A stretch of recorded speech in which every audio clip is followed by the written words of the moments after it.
I'm Andrea Beisch, an agricultural scientist with the Union of Concerned Scientists. Today, I'm going to talk about soil, the dirt under our feet.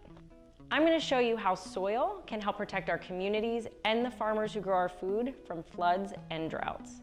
Here we have two soil samples, one that's healthy and rich in organic matter. For almost 20 years, the farm field that it came from has been protected and well fed. It's been covered with plants year-round and it hasn't been plowed. And here we have soil that's been left bare for many months of every year.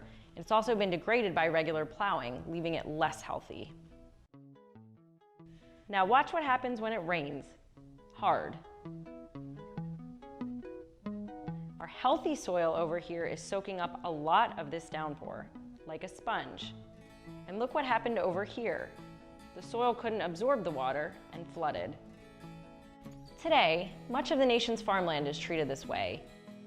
We plant crops that only grow for part of the year, leaving the soil bare and unprotected the rest of the time.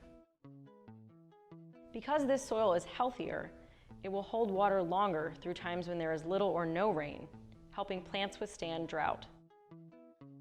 The amount of water absorbed here might seem small, so let's see what this looks like on a larger scale. Imagine acres and acres of farmland made up of the unhealthy soil. The amount of water that isn't absorbed can run off and flood nearby communities. If the soil were healthier, it could absorb the water, and we'd see a lot less runoff.